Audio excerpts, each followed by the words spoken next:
Welcome to all the students of Sri Siddh Vidyapith School.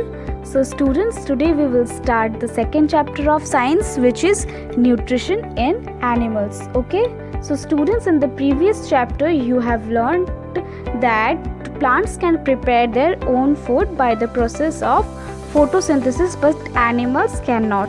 So in this chapter we are going to study that only, that how animals prepare their food or how animals get their food. Okay, so students, animals get their food from plants either directly by eating plants or indirectly by eating animals that eat plants. Okay, some animals eat both plants and animals. So animals अपना खाना कहाँ से लेते हैं? जो अपना खाना plant से लेते हैं. डायरेक्टली मतलब कोई भी प्लांट्स को अगर खा के लेते हैं, या फिर इनडायरेक्टली मतलब कोई एनिमल्स को खाते हैं जो प्लांट्स को खाते हैं. Okay, so all the organisms including humans require food for growth, repair and functioning of the body. Animals nutrition includes nutrient requirements, mode of intake food and its utilization in the body. So organisms, बहुत सारे organisms होते हैं, जो organisms including humans जो होते हैं, जो हम लोग जो होते हैं humans, जो वो अपना खाना किस लिए, हम लोग को खाना किस लिए चाहिए होता है? अपनों के ग्रोथ के लिए चाहिए होता है, अपना रिपेयर और बॉडी को जो फंक्शनिंग जो होता है तो उसके लिए चाहिए होता है. सो एनिमल न्यूट्रिएंट्स में क्या क्या इंक्लूड्स होते हैं? न्यूट्रिएंट्स रिक्वायरमेंट के कौन कौन से हम लोग को न्यूट्रिएंट्स ज़रूरत है, और मोड ऑफ इनटेक फूड मतलब कैसे हम लोग फूड खाते हैं, and utilization in the body. So mode of intake food, there are different ways of taking food. Okay, there are different modes of intaking the food. Just like the mode of taking, you can see your book that the mode of taking food into the body varies in different organisms. हर एक organisms के अलग अलग तरीके होते हैं खाना खाने के. ठीक है, जैसे कि bees and hummingbirds suck the nectar of plants, infants of humans and many other animals feeds on mother's milk. Snakes like the python swallow the animals they prey upon. Some aquatic animals filter tiny food particles floating nearby. Okay, so these are the ways how every organisms how different organisms take their food. Okay, so you can do the activity 2.1 with your own. Okay, this is the process. Here you have to write the which kind of food the animal is taking and the mode of feeding. Okay students, so also you can study, also you can get your book Amazing Fact about starfish. You should all read this. Okay, आप सब उसको पढ़िए और समझने की कोशिश कीजिए वो स्टारफिश कैसे खाना खाते हैं. ठीक है, so now we will study that what do you mean by digestion. Okay, so digestion का मतलब क्या होता है? The process by which organisms break down complex components of food into simpler substances is called digestion. तो वो process जहाँ पे organisms complex components of food को simpler substances में जो तोड़ते हैं, उस प्रोसेस को क्या बोला जाता है? डाइजेशन बोला जाता है. ठीक है, the components of food such as carbohydrates are complex substances. तो कोई कंपोनेंट्स ऑफ फूड को क्या होता है? कार्बोहाइड्रेट्स क्या होते हैं? कॉम्प्लेक्स सब्सटेंसेस होते हैं. तो यही कॉम्प्लेक्स सब्सटेंसेस को सिंपलर सब्सटेंसेस में ब्रोक किया जाता है. ठीक है, so these complex substances can not be utilized. Complex substance को यूटिलाइज हम लोग यूज़ नहीं कर सकते, तो so they are broken down into simpler substances. इसीलिए ये ब्रोकन डाउन किया जाता है सिंपलर सब्सटेंसेस में. ठीक है, so now we will study the process of digestion in humans. Okay, so the food that we eat passes through a continuous canal inside our body. तो जो हम खाना खाते हैं वो किस तरीके से पास होते हैं? एक कैनल से पूरा हमारे बॉडी में पास होते हैं. तो so the food is processed and utilized in the body and unused food is collected inside the canal only.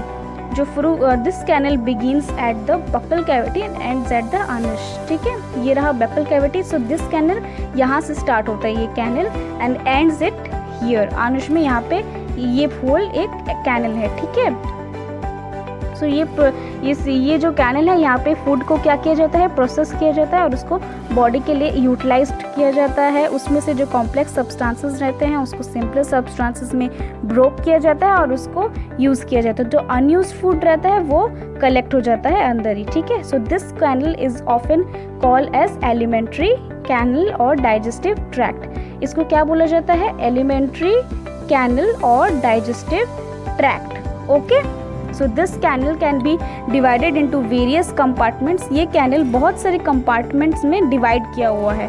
So you can see that buccal cavity, मैंने यहाँ पे दिखाया आपको बकल कैविटी, फिर सैलिवरी ग्लैंड, फिर एसोफेगस भी है। यहाँ पे एसोफेगस को फूड पाइप भी बोला जाता है, ठीक है। ये होल ये क्या है, एसोफेगस है। फिर यहाँ पे लीवर भी है, गॉल ब्लैडर भी है, स्टोमक भी है, पैंक्रीज भी है, small intestine, large intestine, rectum and anus, ठीक है। लार्ज इंटेस्टाइन कहाँ पे एंड होता है, रेक्टम पे। ये क्या क्या है, बहुत सारे कंपार्टमेंट्स में डिवाइड किया गया है एलिमेंट्री कैनल को। So here these all are the parts of the elementary canal. Okay,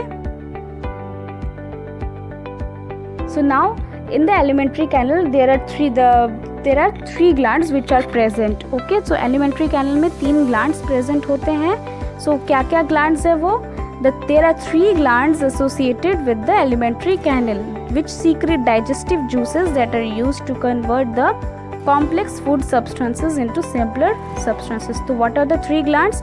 That is liver, pancreas and salivary glands. Okay, तो ये 3 glands क्या करते हैं, digestive juice को secrete करते हैं और उस digestive juice को किस तरीके से यूज़ किया जाता है, convert करने के लिए। किसको convert करने के लिए, complex food substances को simpler substances में convert करने के लिए ये 3 glands यूज़ किए जाते हैं, ठीक है। ये 3 ग्लैंड्स का फंक्शन क्या करने के लिए है, डाइजेस्टिव जूस को सीक्रेट करके कॉम्प्लेक्स फूड सब्सटेंसेस और सिंपलर सब्सटेंसेस में कन्वर्ट करने के लिए है, ठीक है। So this is the definition of digestive system. The alimentary canal and the digestive glands together form a system in the human body which is responsible for the digestion of the food in the body. The digestive juices convert complex substances of food into simpler ones. This system is called the digestive system. Okay, so this is the definition of the whole digestive system. So यहाँ पे क्या होता है, alimentary canal और digestive glands मिल together एक system form करते हैं जो रेस्पॉन्सिबल किस लिए होता है, डाइजेशन के लिए जो रेस्पॉन्सिबल होता है। और क्या करते हैं वो ग्लैंड्स, डाइजेस्टिव जूसेस सीक्रेट करते हैं और उसको किस लिए यूज़ किया जाता है, कन्वर्ट करने के लिए कॉम्प्लेक्स सब्सटेंसेस को सिंपलर सब्सटेंसेस में। Okay, so now we will study the first compartment of the alimentary canal, which is the mouth and the buccal cavity. Okay, here first point is the food is taken into the body through the mouth. The process of taking food into the body is called ingestion. जो process में हम लोग food को body में मतलब food लेते हैं, मतलब खाते हैं, तो उसी प्रोसेस को क्या बोला जाता है, इंजेशन बोला जाता है। Okay, so the food is chewed with the help of teeth, saliva and the tongue present in the mouth. तो फूड को हम लोग कैसे चबाते हैं, किसके हेल्प से चबाते हैं, टीथ के हेल्प से, सलाइवा के हेल्प से एंड द टंग के हेल्प से चबाते हैं, ठीक है। The salivary glands present in our mouth secrete saliva. जो सैलिवरी ग्लैंड्स हमारे माउथ में प्रेजेंट है, अभी हमने जो ग्लैंड्स के बारे में पढ़ा, तो वो क्या सीक्रेट करते हैं, सलाइवा सीक्रेट करते हैं ना। जो मिक्सेस होता है वो विच मिक्सेस विद द फूड, जो मिक्स होता है फूड के साथ और उसको मॉइस्ट मतलब मॉइस्ट करता है and breaks the starch present in the food into sugar. और उसमें जो स्टार्च प्रेजेंट है, स्टार्च क्या है, एक कार्बोहाइड्रेट है, ठीक है। जैसे कि ग्लूकोज भी एक कार्बोहाइड्रेट है, वैसे स्टार्च भी एक कार्बोहाइड्रेट है जो वो फूड, अगर कोई फूड में प्रेजेंट रहता है तो उसको क्या करता है, शुगर में कन्वर्ट करता है, ठीक है। The tongue present in the mouth helps in mixing the food with the saliva and helps in swallowing inside the mouth. तो टंग किस लिए हेल्प करता है, वो माउथ में किस लिए हेल्प करता है, मिक्स करने के लिए, फूड को मिक्स करने के लिए, किसके साथ, सलाइवा के साथ। और क्या हेल्प करता है, swallowing मतलब निगलने में हेल्प करता है। तो what is the tongue? The tongue is a fleshy muscular organ attached at the back to the floor of the buccal cavity. It is free at the front and can be moved in all the directions. Okay, सो टंग क्या है, एक flashy muscular organ है जो attach कहाँ से किया हुआ है, बकल कैविटी से किया हुआ है, तो वो बहुत फ्रीली है और बहुत सारे डायरेक्शंस में मूव कर सकता है. सो what is the use of the tongue? So we use our tongue for talking. It also mixes saliva with the food. Okay? So वो क्या करता है, saliva को भी mix करता है during chewing and helps in swallowing the food.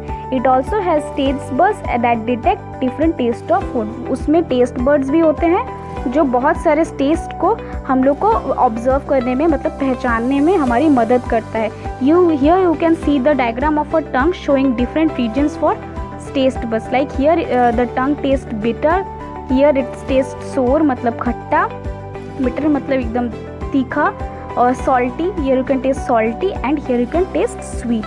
Okay, so this is the diagram which shows the different regions for the taste buds. Okay students,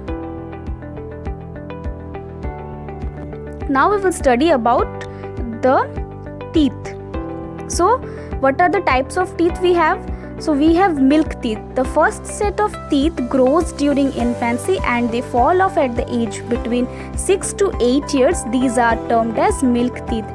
तो जो टीथ हम जब छोटे होते, एकदम बच्चे होते हैं, जो टीथ हमारे तब ग्रो करते हैं, वो हम लोग जब 6 साल या 8 साल के हो जाते हैं तो वो टीथ तब गिर भी जाते हैं.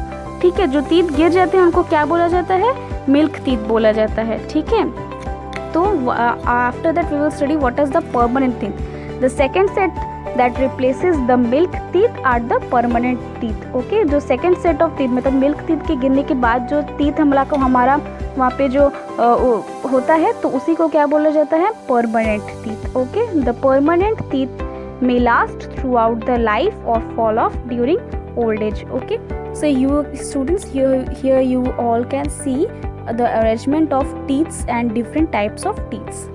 Okay, so here बहुत सारे टाइप्स के टीथ होते हैं, जैसे कि molar, premolar, canine and incisor. Okay, so ये आपको बुक में भी ये डायग्राम आपको मिल जाएगा. और वहाँ पे एक एक्टिविटी भी होगा, there is activity 2.2. You can do it by your own. Like you here there is written the type of teeth, but you have to write the number of teeth in the lower jaw and upper jaw, and you have to do the total of it. Okay, try to do it. Okay, so now we will study about tooth decay. Okay, so tooth decay मतलब a gradual damage of teeth is often called tooth decay. अगर teeth में अगर दांत किसी का खराब हो गया, डैमेज्ड हो गया, तो उसी को क्या बोलते हैं, टूथ डिके. मेनली बोलते हैं दांत जब सड़ जाता है. ठीक है, सो इसका कॉज क्या है, the main cause of tooth decay is the presence of bacteria in the mouth that grow if we do not keep our mouth, teeth and teeth clean. तो ये किस वजह से होता है, एक बैक्टीरिया के प्रेजेंस की वजह से होता है. वो बैक्टीरिया कब प्रेजेंट होता है, जब हम अपने मुंह को, दांत को क्लियर नहीं करते हैं, मतलब थोड़ा अनक्लीन रह जाता है, डर्टी रह जाता है, तभी ये बैक्टीरिया ग्रो करता है. ठीक है, any left over food present inside our teeth is broken down by such bacteria. Okay, वो जो कोई भी अगर लेफ्ट ओवर फूड हमारे दांत में, सोचो अटक हम लोग जब चबा रहे हैं तो वहाँ पे थोड़ा फूड रह गया, तो उसी को क्या करते हैं, ये ब्रोकन डाउन करते हैं. ठीक है, तो इसी के as a result an acid is released which damage the teeth slowly. इसी के वजह से एक एसिड रिलीज होता है जो डैमेज करता है, टीथ्स को धीरे धीरे डैमेज करता है. तो tooth decay is caused mainly because of eating food with high sugar content, soft drinks and chocolates. So students, ये आप लोगों के लिए भी है, क्योंकि अभी आप लोग छोटे हैं, तो अभी आप लोग ये चॉकलेट्स, सॉफ्ट ड्रिंक्स का हाई शुगर कंटेंट जो खाना होता है आप लोग ज़्यादा खाते हैं, तो यही मेनली कॉज करता है ये टूथ डिके. तो we should also take precautions after eating this. Okay, so हम लोग को ध्यान भी रखना चाहिए और बहुत कम ही खाना चाहिए ये, और ये सब खाने के बाद अच्छी तरीके से अपना दांत और मुंह को साफ कर लेना चाहिए. So tooth decay can cause severe pain and even toothless. Okay, so how can we prevent tooth decay, हम लोग कैसे प्रिवेंट कर सकते हैं. Clean your teeth with a brush or a dental floss at least twice a day. Okay, rinse your mouth after every meal you eat. Do not put a dirty finger or any unwashed food items in your mouth. Okay, so अपने दांत को रोज़ clean कीजिए अपने brush के साथ और dental floss को साथ हमेशा दिन में 2 बार ही करना, इसको बहुत ज़रूरी है, जैसे कि सुबह को और रात को। रिंस योर माउथ, मतलब अपने माउथ को अच्छे से धोइए, हर एक खाना खाने के बाद अपने माउथ को अच्छे से धोइए, साफ़ कीजिए। और कोई अपने मुंह में डर्टी फिंगर्स, मतलब कुछ अगर हाथ आपका गंदा है तो आपका हाथ मुंह में मत डालिए, और कोई भी फूड आप उसको बिना धो के नहीं खाइए, ठीक है। So these are the methods which can prevent tooth decay. Okay, so now we will study the second part of the compartment of the alimentary canal, which is food pipe or esophagus. So what is food pipe or esophagus? The swallowed food passes into the food pipe or esophagus. जो हम लोग food निगल लेते हैं तो वो किससे पास किया जाता है, देखो यहाँ पे esophagus से पास किया जाता है। So the food pipe runs along the neck length, the chest.